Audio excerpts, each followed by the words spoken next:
বর্তমান সরকারেরও কাপড়ের নিচে অনেক পলাতক গণহত্যার আসামিদেরকে খুঁজে পাওয়া যাবে। বস্তির বুদ্ধিজীবীগুলা কেউ সেদিন কথা বলে নাই, মুখ খোলে নাই, তারা দালালি করেছে।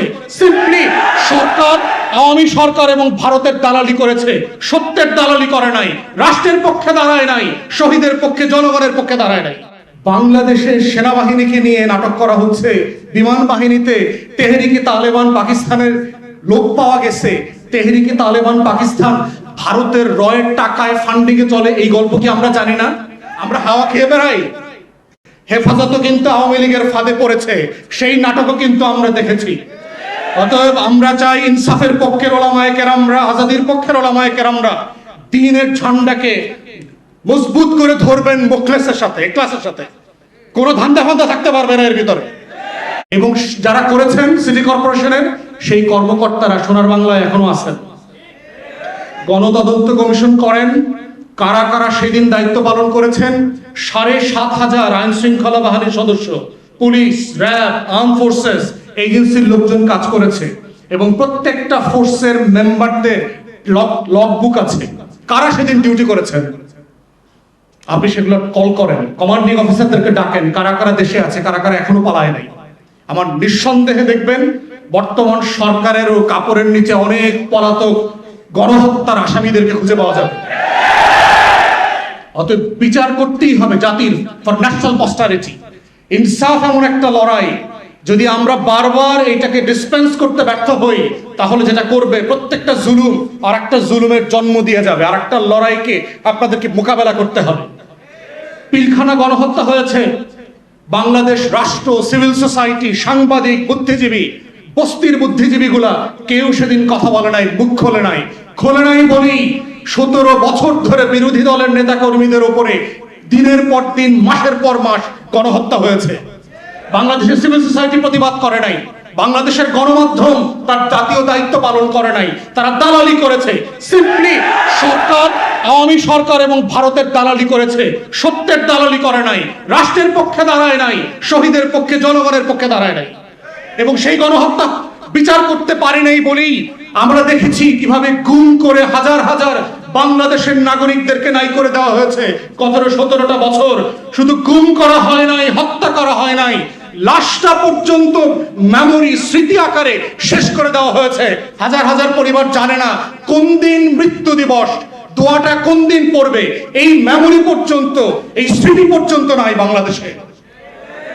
বিচার হয় নাই বলেই ২৪-এ আরো ১৪০০ শহীদকে জীবন দিতে হয়েছে। অতএব এই বাস্তবতায় বিজেপির রাজনীতি যেহেতু সীমান্তে চলে আসছে, এটার ডাইভার্স কনসিকুয়েন্স আছে আমাদের রাষ্ট্রে, ফরেন পলিসি কনসিকুয়েন্স আছে, ক্রস বর্ডার টেরোরিজম ক্রিয়েট করা হবে। কয়দিন পরে দেখবেন দাড়িওয়ালা, টুপিওয়ালা, নামধারী লোকদেরকে জঙ্গি নাটক মঞ্চস্থ করবার চেষ্টা করা হয়েছে না গত কয়েকদিন আগে? আমরা প্রথম দিন থেকে প্রতিবাদ করেছি বলে কি হয়েছে? পুলিশ এই নাটক নিয়ে বেশি দূর যাইতে পারে নাই। বাংলাদেশের সেনাবাহিনীকে নিয়ে নাটক করা হচ্ছে, বিমান বাহিনীতে তেহরিকে তালেবান পাকিস্তানের লোক পাওয়া গেছে। তেহরিকে তালেবান পাকিস্তান ভারতের রয়ের টাকায় ফান্ডিং এ চলে, এই গল্প কি আমরা জানি না? আমরা হাওয়া খেয়ে বেড়াই।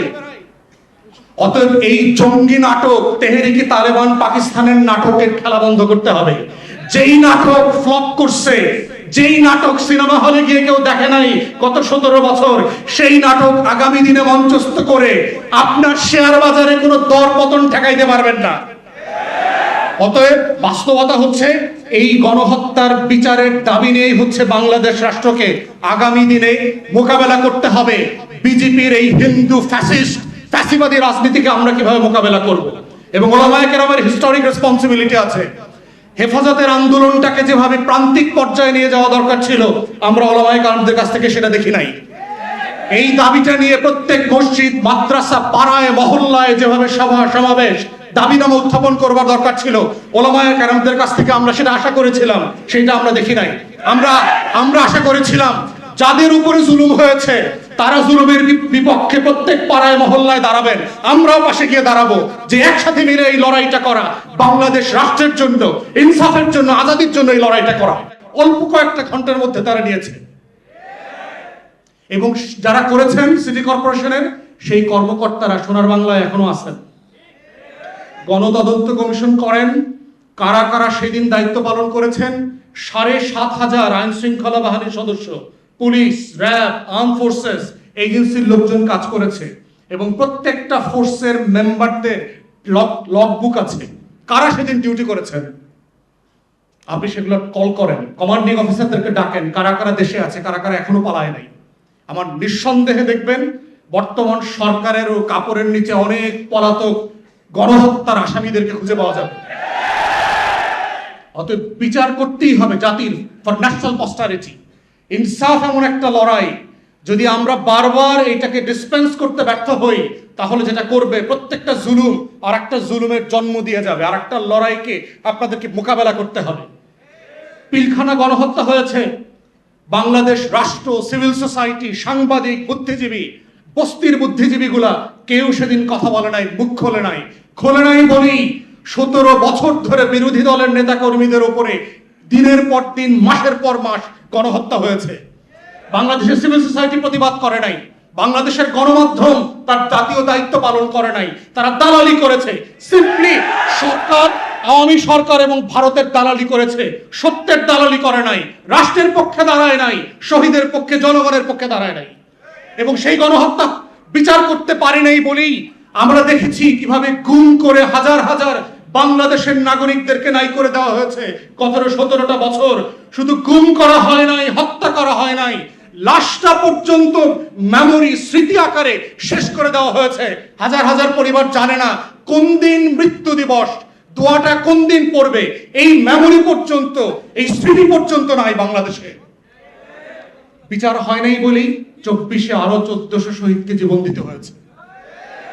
অতএব এই বাস্তবতায় বিজেপির রাজনীতি যেহেতু সীমান্তে চলে আসছে, এটার ডাইভার্স কনসিকুয়েন্স আছে আমাদের রাষ্ট্রে, ফরেন পলিসি কনসিকুয়েন্স আছে, ক্রস বর্ডার টেরোরিজম ক্রিয়েট করা হবে। কয়দিন পরে দেখবেন দাড়িওয়ালা, টুপিওয়ালা, নামধারী লোকদেরকে জঙ্গি নাটক মঞ্চস্থ করবার চেষ্টা করা হয়েছে না গত কয়েকদিন আগে? আমরা প্রথম দিন থেকে প্রতিবাদ করেছি বলে কি হয়েছে? পুলিশ এই নাটক নিয়ে বেশি দূর যাইতে পারে নাই। বাংলাদেশের সেনাবাহিনীকে নিয়ে নাটক করা হচ্ছে, বিমান বাহিনীতে তেহরিকে তালেবান পাকিস্তানের লোক পাওয়া গেছে। তেহরিকে তালেবান পাকিস্তান ভারতের রয়ের টাকায় ফান্ডিং এ চলে, এই গল্প কি আমরা জানি না? আমরা হাওয়া খেয়ে বেড়াই।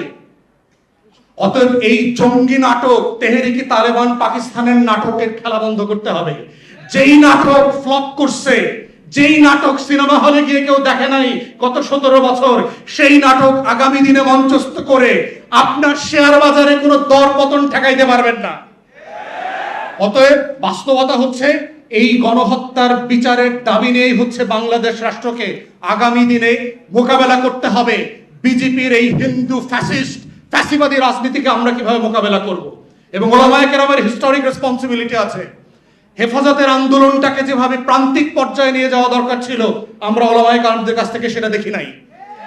এই দাবিটা নিয়ে প্রত্যেক মসজিদ, মাদ্রাসা, পাড়ায়, মহল্লায় যেভাবে সভা সমাবেশ, দাবিনামা উত্থাপন করবার দরকার ছিল, ওলামায়ে কেরামদের কাছ থেকে আমরা সেটা আশা করেছিলাম, সেটা আমরা দেখি নাই। আমরা আশা করেছিলাম যাদের উপরে জুলুম হয়েছে তারা জুলুমের বিপক্ষে প্রত্যেক পাড়ায় মহল্লায় দাঁড়াবেন, আমরাও পাশে গিয়ে দাঁড়াবো, যে একসাথে মিলে এই লড়াইটা করা, বাংলাদেশ রাষ্ট্রের জন্য, ইনসাফের জন্য, আজাদির জন্য এই লড়াইটা করা। এবং ওলামায়ে কেরামকে আগামী দিনেও সাবধান থাকতে হবে। আপনাদেরকে যেন বিজেপির এই গেরুয়াময় সীমান্তে, আমার প্রত্যেক সীমান্তে এখন বিজেপি আক্রমণ করে বসছে, এই জায়গার রাজনীতি আগামী ওলামায়ে কেরামদেরকে কোনো ফাঁদে যেন না ফেলে, সেই নাটক থেকে আমাদেরকে বাঁচার জন্য এখন থেকে প্রস্তুত হতে হবে। হেফাজতও কিন্তু আওয়ামী লীগের ফাঁদে পড়েছে, সেই নাটকও কিন্তু আমরা দেখেছি। অতএব আমরা চাই ইনসাফের পক্ষের ওলামায়ে কেরামরা, আজাদির পক্ষের ওলামায়ে কেরামরা দ্বীনের ঝান্ডাকে মজবুত করে ধরবেন, মুখলেসের সাথে, ইখলাসের সাথে, কোনো ধান্দা ফান্দা থাকতে পারবে না এর ভিতরে। এবং সেই লড়াইটা আমরা সবাই মিলে লড়বো ইনশাআল্লাহ। শহীদদের জন্য আবার রুহের মাগফিরাত কামনা করে আমার বক্তব্য শেষ করছি। আসসালামু আলাইকুম।